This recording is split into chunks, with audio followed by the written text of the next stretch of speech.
আসসালামু আলাইকুম রহমতুল্লাহি বরকাতুহু। প্রিয় দর্শক, পৃথিবীর যে যেখান থেকে আমাদের এই ফোকাসলেস 24 চ্যানেলের প্রোগ্রাম দেখছেন, সবাইকে স্বাগতম।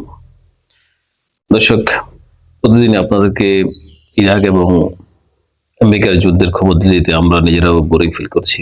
আসলে সব সময় কথা বলতে ভালো লাগে না। এবার হয়তোবা ডোনাল্ড ট্রাম্পের মতো আপনাদেরকে একটা ভিন্ন খবর দিব ইরান এবং আমেরিকা প্রসঙ্গে। দর্শক, পাশাপাশি তারপর থাকবে যুদ্ধের কিছু খোঁজ খবর এবং সবচেয়ে গুরুত্বপূর্ণ বিষয় হলো যে ভিন্ন চিন্তা করছেন ডোনাল্ড ট্রাম্প, হয়তোবা সে চিন্তা আসলে কি এবং কোথা থেকে শুরু হচ্ছে তার এই চিন্তার বাস্তব রূপ, সে বিষয়ে আপনার সাথে কথা বলছি। দর্শক, তার আগেই শুরু করছি, তার আগে আপনাদেরকে অনুরোধ করবো আমাদের চ্যানেলে সাবস্ক্রাইব করবেন এবং বেল আইকনটি বাজিয়ে দিবেন, যাতে আপনাদের মাধ্যমে আরো দর্শকের কাছে আমাদের এই গুরুত্বপূর্ণ তথ্যগুলো দ্রুত পৌঁছে যায়। দর্শক, ডোনাল্ড ট্রাম্প সবকিছু ফেলে এখন হয়তো বা চিন্তা করছেন যে ইরানের সাথে যুদ্ধ করে তিনি ততটা পেরে উঠবেন না যতটা তিনি আশা করছেন। অর্থাৎ ইরান যে ভিতরে ভিতরে এতটা ক্ষমতাবান, এত শক্তিশালী আর এত ভেরিয়েন্টের অস্ত্র যে ইরান রেখেছে, সে বিষয়ে তো বা ডোনাল্ড ট্রাম্পের কাছে সঠিক কোনো তথ্য পৌঁছানো হয়নি। আপনারা জানেন যে এর আগে ডোনাল্ড ট্রাম্প বলেছে তাকে সঠিক তথ্য দেওয়া হয় না, তিনি সঠিক তথ্য পাননি। বিশেষ করে আয়াতুল্লাহ আলী খামেনির সম্পর্কে তিনি বলেছেন তাকে এমন ভাবে তথ্য দেওয়া হয়েছে, এমন ভাবে তাকে ফাইল তৈরি করে দেওয়া হয়েছে যেখানে আয়াতুল্লাহ আলী খামেনিকে সন্ত্রাসী জঙ্গি সংগ্রামের পৃষ্ঠপোষক হিসেবে তাকে তৈরি করে দেওয়া হয়েছে এবং ইরানের বিষয়ে যথেষ্ট মিথ্যা তথ্য তাকে দেওয়া হয়েছে।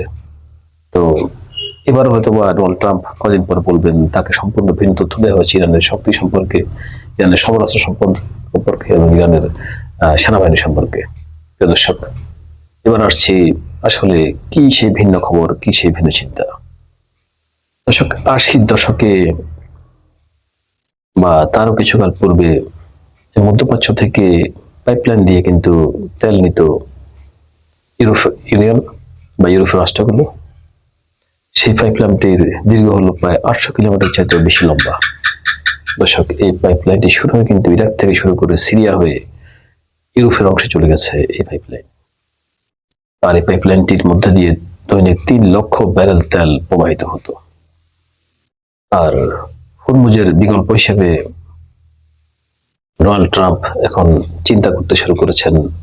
ডোনাল্ড ট্রাম্প চিন্তা করছেন যে হরমুজ নিয়ে যুদ্ধ করে ইরানের সাথে হয়তোবা তেমন কোনো স্বস্তি পাওয়া যাবে না অচিরেই। আর এই যুদ্ধ যদি কিয়ামত পর্যন্ত চলে, হয়তোবা ইরান হার মানবে না, ইরান এই যুদ্ধ কিন্তু চালিয়ে যাবে, হরমুজ তারা ছাড়বে না। সুতরাং হরমুজের কিন্তু বিকল্প কিছু থাকা অত্যন্ত প্রয়োজন।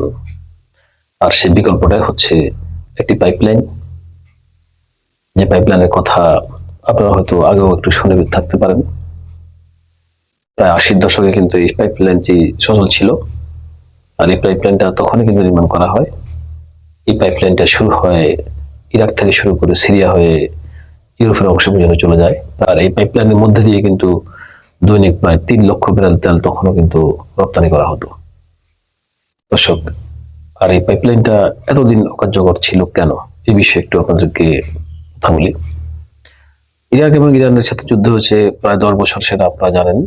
এবং ইরান ও ইরাকের সাথে যুদ্ধ চলাকালীন ইরাকের পার্শ্ববর্তী রাষ্ট্র যে সিরিয়া, এই সিরিয়ার সাথে কিন্তু ইরানের একটু ভালো সম্পর্ক হয়। আর তাদের সম্পর্ক যখন উষ্ণ পর্যায়ে পৌঁছায়, তখনই কিন্তু এটার বিপরীত অ্যাকশন হিসাবে ইরাক এই পাইপলাইনটা বন্ধ করে দেয়। ফলে সেখান থেকে আর তেল পরিবহন বন্ধ হয়ে যায়, তেল রপ্তানি বন্ধ হয়ে যায়। এই পাইপলাইনটা আস্তে আস্তে ধীরে ধীরে অকেজো হয়ে যায়। আর এই অকেজো পাইপলাইনটাকেই এই 2026 সালে হরমুজকে কেন্দ্র করে এই যুদ্ধের বিকল্প হিসাবে ডোনাল্ড ট্রাম্প চিন্তা করছেন। খুব সম্প্রতি তিনি আমেরিকার একটি তেল কোম্পানির মাধ্যমে সুইজারল্যান্ডের একটা কোম্পানিকে এই পাইপলাইনটি আবার পুনরায় সচল করার জন্য তাদের দায়িত্ব দিয়েছেন। ইতিমধ্যে হয়তো কাজই শুরু হয়ে গেছে। দর্শক, প্রশ্ন হচ্ছে এই পাইপলাইনটা কি আসলে হরমুজ পূরণের প্রয়োজনীয়তা পরিপূর্ণভাবে সাপোর্ট দিতে পারবে? হরমুজ দিয়ে যে পরিমাণ জাহাজ আসা যাওয়া করে, বিভিন্ন রকমের সরঞ্জামাদি নিয়ে যাওয়া আসা করে, তেল তো অবশ্যই, সাথে পাশাপাশি সার সহ, অর্থাৎ কৃষি ক্ষেত্রে যে সার ব্যবহার হয় জাহাজে করে, সেই সার সেখান দিয়ে আনা নেওয়া হয়। পাশাপাশি ওই রাস্তা ব্যবহার করে যাবতীয় বাণিজ্যিক পণ্য আনা নেওয়া হয়। তাহলে এই পাইপলাইনটা কি আসলে হরমুজ প্রণালীর সম্পূর্ণ সাপোর্ট দিতে পারবে, নাকি কোন রকম জাস্ট তেলের বিষয়টাকে তারা হয়তো বা একটা সুরাহা একটা হলো এই চিন্তা করেই বিকল্প এই পাইপলাইনটা চালু করছে আমেরিকা। দর্শক, আর এই পাইপলাইন চালু হলে হরমুজ প্রণালীর কি প্রয়োজনীয়তা পৃথিবীর রাষ্ট্রসমূহ কি অনুভব করবে না? কি ভাবছেন আপনারা? আপনাদের মন্তব্য আমাদের কমেন্টে জানান। দ্বিতীয় নম্বর কথা হলো, এই পাইপলাইনটি যে সমস্ত রাষ্ট্র হয়ে গেছে ওই সমস্ত রাষ্ট্রের সাথে ইরানের যদি আবারও কখনো ভালো সম্পর্ক হয়ে যায়, তাহলে এই পাইপলাইনের গুরুত্বই বা কতটুকু, বা এটা কার্যকর থাকবে কতটুকু, আবারও যে তা বন্ধ হয়ে যাবে না তার কোনো কি গ্যারান্টি আছে? দর্শক, এই বিষয়ে আমরা পরবর্তীতে আমাদের সাথে আমাদের তথ্য শেয়ার করব। এখন আসছি বর্তমান পরিস্থিতিতে, যে মূলত আসলে আমেরিকা ইরান যে আক্রমণ করছে, সেই ইরানের দক্ষিণাঞ্চলে কিন্তু আমেরিকা উপর্যুপরি আক্রমণ করছে। অর্থাৎ ইরানের দক্ষিণাঞ্চলে যে সমস্ত প্রদেশগুলি আছে সেগুলি গোটা ইরান থেকে আলাদা করে দেওয়ার জন্য প্রক্রিয়া নেমেছে মার্কিন যুক্তরাষ্ট্র। আর ইরানের দক্ষিণাঞ্চল বলতে দক্ষিণাঞ্চলে রয়েছে হরমুজ প্রণালী, দক্ষিণাঞ্চলে রয়েছে বন্দর আব্বাস, আর তার দক্ষিণে আছে ওমান উপসাগর, ওমান, পাশে আছে বাহরাইন, আরব আমিরাত, এই সকল রাষ্ট্র। আর এই সকল রাষ্ট্রগুলি অলরেডি আপনারা জানেন যে ভিতরে সম্পূর্ণভাবে আমেরিকার মদতপুষ্ট, এবং আমেরিকার মদতেই কিন্তু সেখানে সরকার ব্যবস্থাপনা চলছে। আর ওইসব রাষ্ট্র থেকে কিন্তু আমেরিকা সাপোর্ট পায় বলে তারা আশা করছে। এদের সাপোর্ট নিয়ে এবং আমেরিকার শক্তি প্রয়োগ করে গোটা হরমুজ প্রণালী সহ ইরানের দক্ষিণাংশটা যদি আমেরিকা আলাদা করে ফেলতে পারে ইরান থেকে, সেটা হচ্ছে তাদের আসলে মূল লক্ষ্য। এবং পাশাপাশি ইরানে স্থলবাহিনী নামানো ছাড়া মার্কিন যুক্তরাষ্ট্র যে কোনো প্রকার কোনো সুবিধা করতে পারবে না, সেটা কিন্তু এখন অনেকটাই ক্লিয়ার হয়েছে মার্কিন সাইনকম। তাই তারা পরিপূর্ণভাবে ইরানের স্থলযুদ্ধ করার জন্য তারা বিভিন্ন রকমের প্রক্রিয়া শুরু করেছে, এবং উপর্যুপরি আক্রমণ করছে ইরানের দক্ষিণাংশ, অর্থাৎ সেখান থেকে যাতে সেনা কনভয় শুধু দূরের কথা, সমস্ত নজরদারি চৌকি তারা ধ্বংস করে দিবে, এবং একটা সাধারণ মানুষও যাতে এলাকায় বসবাস করতে না পারে, এভাবে তারা বোম্বিং করা শুরু করেছে, যেটা স্থল আক্রমণের কিন্তু প্রথম ধাপ। দর্শক, এর মধ্যে ইরানও কিন্তু বিষয়টি টের পেয়ে গেছে, আর ইরান অলরেডি বলে ফেলেছে যে স্থল আক্রমণ করার জন্য, অর্থাৎ স্থল বাহিনী ইরানে আসার জন্য তারা কাউন্টডাউন শুরু করেছে। তারা দিন গুনছে যেন এখান থেকে একটি সেনা, আমেরিকান সেনা ফিরে যেতে না পারে, সেই ব্যবস্থায় কিন্তু ইরান তৈরি করছে। দর্শক, ইরানের বক্তব্য আপনারা ইরানি পার্স নিউজ সহ বিভিন্ন মিডিয়ায় শুনেছেন। আর এই বক্তব্যের সারমর্ম হলো, ইরানও বুঝে গেছে যে আমেরিকা স্থল আক্রমণের জন্য তারা রেডি হয়েছে এবং বিভিন্ন রকমের সুযোগ তারা তৈরি করছে। অর্থাৎ অচিরে হয়তো বা স্থল বাহিনী ইরানে নামতে পারে মার্কিন যুক্তরাষ্ট্রের পক্ষ থেকে।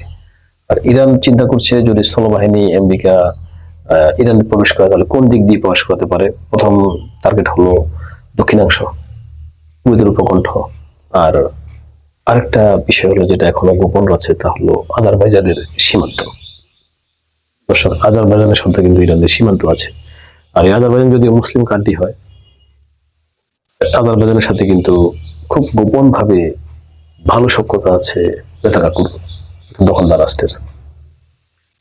মূলত আজারবাইজান সরকার কিন্তু পেতাকাকুর সাথে অভ্যন্তরীণভাবে তাদের হটলাইন। আর আজারবাইজান যদি আমেরিকাকে এই সুযোগ করে দেয় তাদের সীমান্ত দিয়ে ইরানে স্থলবাহিনী প্রেরণ করার জন্য, তাহলে সেখানে আরেকটা ফ্রন্টে যুদ্ধ করতে হবে ইরানকে।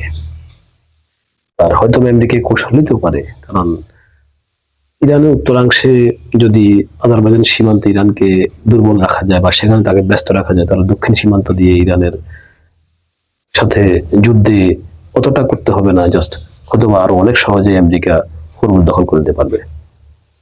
দর্শক, এখন দেখা যাক আসলে ময়দানে কি হতে যাচ্ছে। দর্শক, ইরানের ভবিষ্যৎ আসলে কোন দিকে যাচ্ছে তা নির্ভর করবে সময়ের উপরে, আর এই সময় বলে দিবে সামনের দিনগুলিতে মধ্যপ্রাচ্যের অবস্থা কোন দিকে মোড় দিচ্ছে। দর্শক, আজ আর নয়, কথা লম্বা করছি না, আরো নতুন তথ্য নিয়ে আমরা আবারও আসবো আপনাদের সামনে। আপনাদের কাছে আমাদের অনুরোধ, আমাদের চ্যানেল সাবস্ক্রাইব করবেন এবং আমাদের কথাগুলো আরো দর্শকের কাছে পৌঁছে দেওয়ার জন্য সহায়তা করবেন। ভালো থাকবেন সবাই, ধন্যবাদ সবাইকে।